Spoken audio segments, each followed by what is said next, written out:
One of the things we've learned since we did Teletubbies was how very, very young the programme appeals to. Now, we intended it to, but we thought 18 months old. But what we've learned since the programme's been transmitting is that as young as 7 months have responded.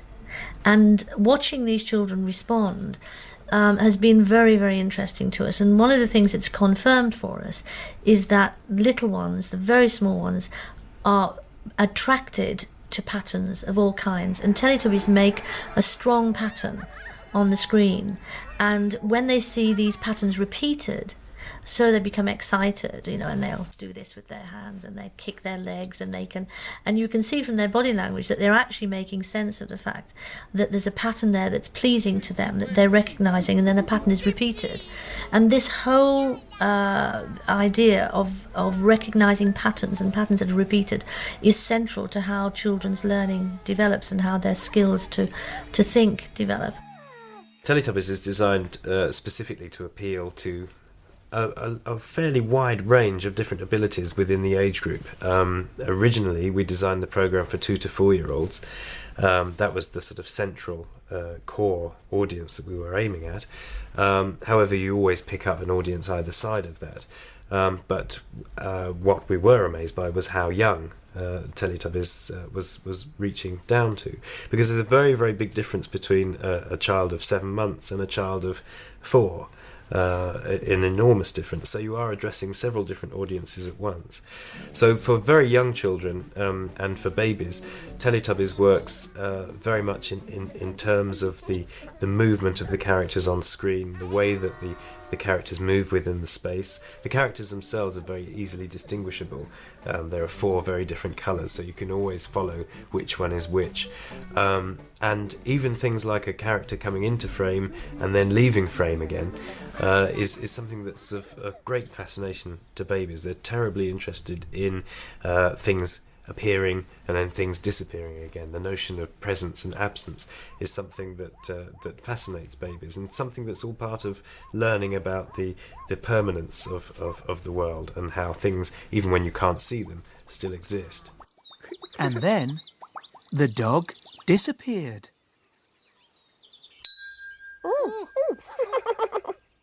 So there's a lot within the programme, even on the most basic level, which is of great interest to babies. And I think because of the way that we always hold one frame and things happen within that frame rather than constantly cutting, it allows babies to get a sort of stable view of the world, if you like, of Teletubbies, and see the actions happening within them.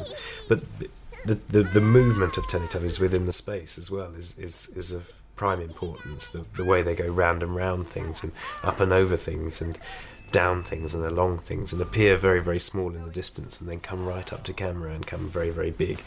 Things like that, the way that objects move in space and the way that they change when you're looking at them when they're moving is something else that fascinates babies.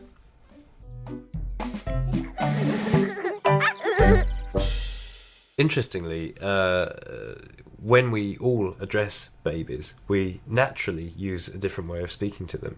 We tend to speak in a higher voice, and we repeat things and repeat certain phrases, and we'll also speak very slowly. This is called parentese, this way of talking, and it's saying things like, "Where's the ball? Where's the ball? Have you got the ball? Have you seen the ball?" And that sort of thing, where you keep repeating the phrases, possibly with little differences. And this is exactly the way that the language in Teletubbies works, and the way that the Teletubbies speak, is that they repeat things. Everything moves very slowly, and the Teletubbies speak in a special kind of voice as well. So the language of the Teletubbies and the language of the programme, the way it's structured, is also something that appeals very, very strongly to babies. Uh-oh, Tinky Winky! Uh-oh, Lala. Oh. What's that?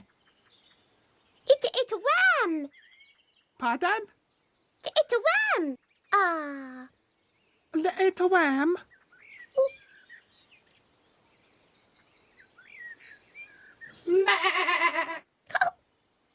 Ah. It's a worm! Music is always used very specifically in Teletubbies. It's not used as a general wash over everything. It's used very much to illustrate and reinforce the action that's happening in the program. So it will mark specific events and allow the child, and particularly babies, because they're very attuned to music and love to listen to music. They will learn to associate the music with the action on screen, and it just points up the action and makes the connection between the two. And there are aspects of music which are particularly appealing, the rhythm of music, and we try very hard to make sure that the music on screen, the rhythm of the music on screen, is reflected in the rhythm of the action on screen as well. It's been discovered that music is particularly important for language learning, language development, and also into areas like mathematics, and the rhythms and repetitions that happen in numbers are often first found in music.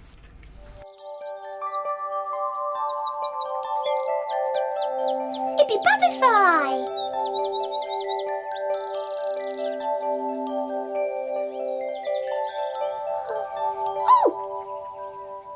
Keep still, Lala. Children need very little equipment to play outside, because usually in the outside world there is something new and fascinating to a child that to an adult is an everyday thing, but to a child is a unique fascination. So just simply the arrangement of gravel on the ground can be interesting to a child. A child will play for half an hour with or even longer, with rearranging gravel into different piles, or holding it in his or her hand and playing with it.